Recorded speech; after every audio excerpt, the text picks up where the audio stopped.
사랑하는 은혜와 진리 장로교회 교회 여러분, 어젯밤도 평안하셨습니까?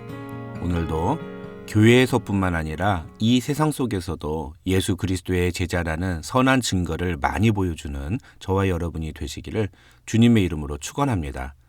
오늘 새벽에 만나 본문은 디모데전서 4장 1절로 16절입니다. 디모데전서 4장 1절로 16절을 제가 읽어드리겠습니다. 그러나 성령이 밝히 말씀하시기를 후일에 어떤 사람들이 믿음에서 떠나 미혹하는 영과 귀신의 가르침을 따르리라 하셨으니 자기 양심이 화인을 맞아서 외식함으로 거짓말하는 자들이라. 혼인을 금하고 어떤 음식물은 먹지 말라고 할 터이나 음식물은 하나님이 지으신다니 믿는 자들과 진리를 아는 자들이 감사함으로 받을 것이니라.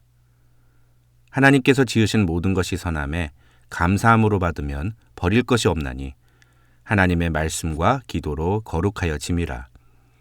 내가 이것으로 형제를 깨우치면 그리스도 예수의 좋은 일꾼이 되어 믿음의 말씀과 내가 따르는 좋은 교훈으로 양육을 받으리라.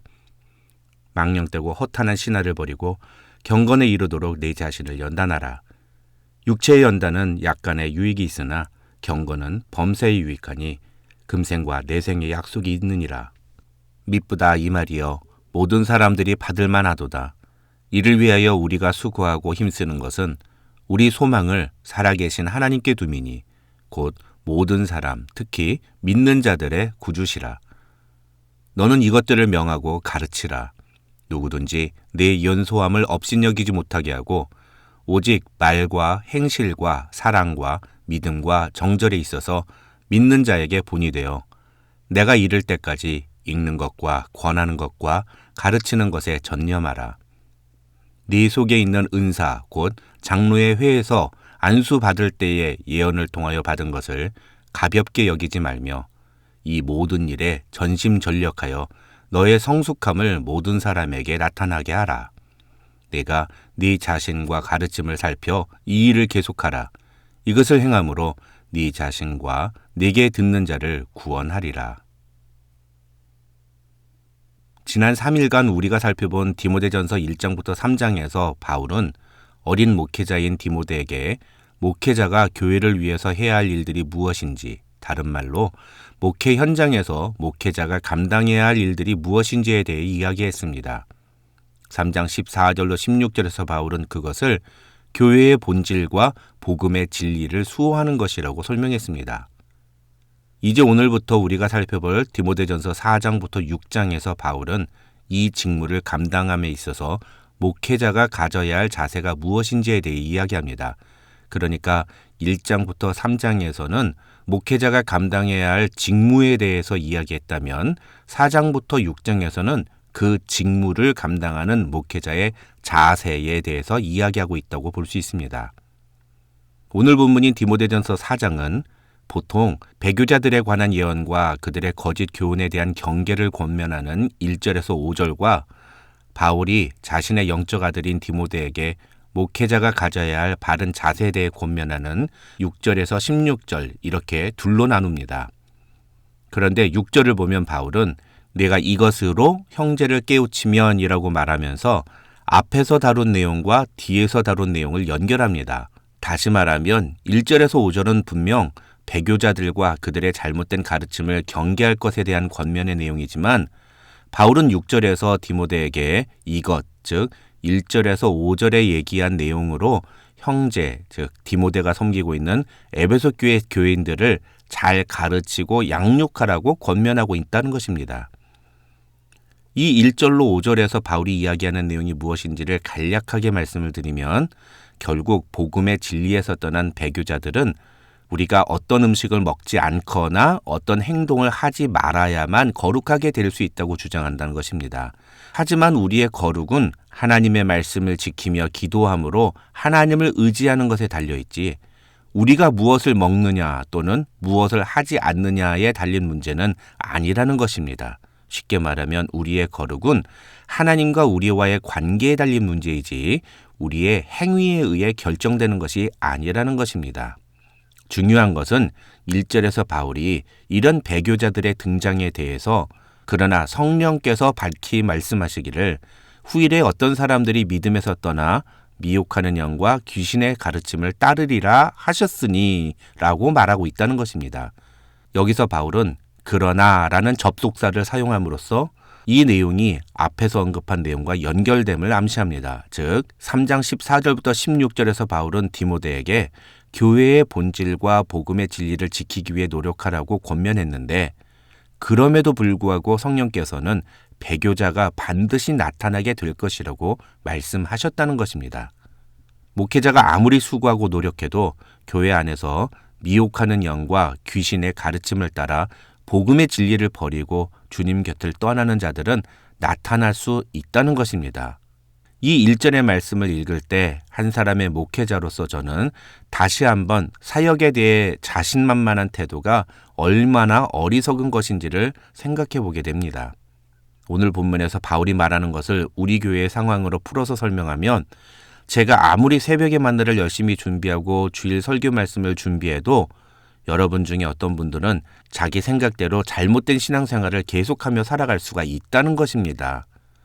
그런데 우리가 아무리 노력하고 수고해도 이런 일은 반드시 일어날 수 있다고 가정한다면 굳이 우리가 수고하고 노력할 필요가 있을까 하는 생각을 갖게 됩니다. 그래서 우리는 이 디모데전서 4장 1절로 5절을 6절로 16절에서 바울이 말하는 목회자의 기본 자세와 함께 읽어야 하는 것입니다. 이 6절로 16절에서 바울은 디모데에게 세 가지를 권면합니다.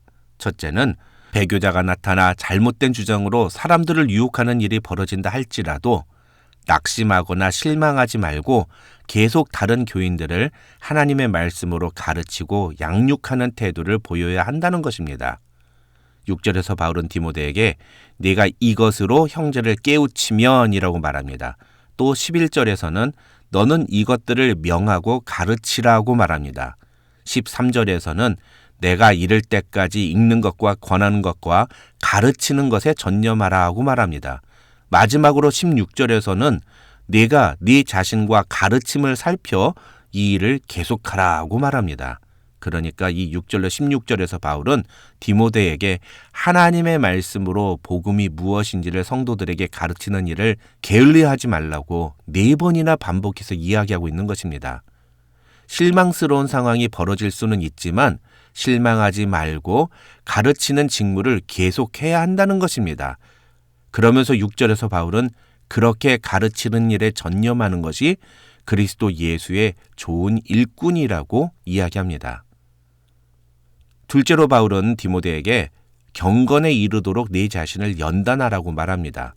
여기서 연단하라는 말은 헬라어 원어로 벌거벗고 연습하라라는 의미인데, 당시의 운동선수들은 옷을 벗고 운동을 했지 옷을 입고서는 운동을 하지 않았다고 합니다. 그러니까 여기서 연단하라는 말은 집중해서 자세를 바로 갖추고 최선을 다해서 임하라는 뜻인 것입니다. 그렇다면 목회자인 디모데는 무엇을 연습해야 할까요? 바울은 디모데에게 경건에 이르도록 연습하라고 말합니다. 여기서 말하는 경건이란 무슨 의미일까요? 성경 사전에 의하면 경건은 하나님의 거룩한 성품을 담는 것, 예수 그리스도를 담는 것을 의미한다고 되어 있습니다. 그러니까 경건에 이르도록 연단하라 하는 말은 우리가 더욱 예수님을 닮기 위해 훈련해야 한다는 뜻입니다. 그런데 이 말을 지금 누구에게 하고 있습니까? 목회자인 디모데에게 하고 있는 것입니다. 보통 그래도 교회에서 가장 신앙이 좋은 사람이라면 누구를 꼽습니까? 아무래도 목사를 꼽지 않겠습니까? 적어도 목사가 됐다고 하면 그래도 신앙에 있어서는 누구하고 비교해도 뒤떨어지지 않는 그런 수준이 되어야 한다고 생각하지 않습니까? 그런데 바울은 그런 목회자인 디모데에게 너도 경건에 이르도록 열심히 훈련해라, 이렇게 말하고 있다는 것입니다. 그렇다면 하물며 목회자도 경건에 이르기 위해 열심히 훈련을 해야 하는데 일반 성도들은 어떻겠습니까? 일반 성도들도 당연히 경건에 이르기 위해 열심히 훈련해야 하지 않겠습니까? 그래서 9절을 보시면 바울이 뭐라고 말하느냐? 미쁘다 이 말이여 모든 사람들이 받을만 하도다, 이렇게 말합니다. 경건에 이르도록 네 자신을 연단하라는 권면은 모든 사람들이 듣고 지켜야 할 권면의 말이라는 겁니다. 왜냐하면 육체의 연단은 약간의 유익이 있지만 경건은 범사에 유익하니 금생과 내생의 약속이 있기 때문입니다. 우리 은혜와 진리 장로교회에 속한 모든 교우들도 날마다 예수 그리스도의 성품을 닮아가는 이 경건의 훈련에 힘을 쏟아서 주님이 약속하신 놀라운 축복을 경험하는 성도들이 되시기를 주님의 이름으로 축원합니다. 마지막으로 바울은 디모데에게 모든 믿는 자에게 본이 되라고 말합니다.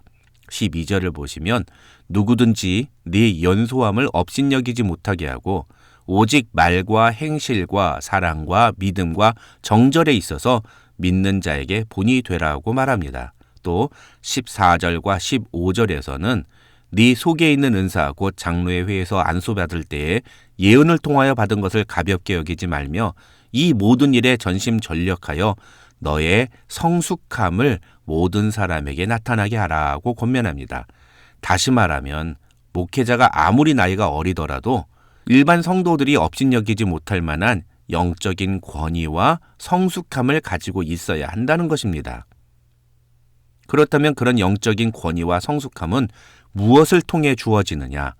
12절에서 바울은 말과 행실과 사랑과 믿음과 정절에 있어서 믿음의 본이 되라고 말합니다. 다시 말하면 이런 것들을 통해 목회자는 성도들에게 존경과 신뢰를 얻어야 한다는 것이고, 이런 존경과 신뢰를 얻게 되면 나이가 아무리 어리더라도 성도들이 그런 목회자를 업신여기지 못한다는 것입니다. 리더십 전문가들은 리더가 갖고 있는 권위들 중에 가장 낮은 권위는 포지션이 주는 권위라고 말합니다. 다시 말하면 목사라는 직분 자체가 주는 권위가 제일 낮은 권위라는 겁니다. 그러면 가장 높은 권위는 무엇이냐? 그것이 바로 오늘 본문에서 바울이 디모데에게 권면하는 내용입니다. 리더가 하는 말과 행동과 성품을 통해서 조직원들이 그런 리더를 신뢰하고 존경하면서 우러나오는 그런 권위가 바로 가장 높은 권위라는 것입니다. 저는 어느 목사님으로부터 목사는 목사로서의 디그니티를 잃으면 목사 자격이 없는 것이라는 말을 들은 적이 있습니다. 그때부터 지금까지 저는 그분의 말을 목사로서 저의 좌우명으로 삼고 있습니다. 목사로서의 디그니티, 곧 목사다움이란 제가 하는 말과 행동과 사랑과 믿음과 정절의 모습이 목사다운가를 의미하는 것입니다. 그렇다면 평신도인 여러분은 어떻습니까? 저는 여러분에게 이렇게 말씀드리고 싶습니다. 여러분은 예수의 제자로서의 디그니티를 지켜나가는 성도들이 되십시오. 여러분이 하는 말과 행동과 사랑과 믿음과 정절의 모습을 통해서 모든 사람들이 여러분이 예수 그리스도의 제자임을 알게 하십시오. 바울은 오늘 이 모든 일에 전심전력하여 너의 성숙함을 모든 사람에게 나타나게 하라고 권면합니다. 저와 여러분 모두 우리가 하는 말과 행동과 사랑과 믿음과 정절의 모습을 통해서 우리가 예수 그리스도의 제자임을 세상 모든 사람들에게 나타내는 성도들이 되시기를 주님의 이름으로 축원합니다.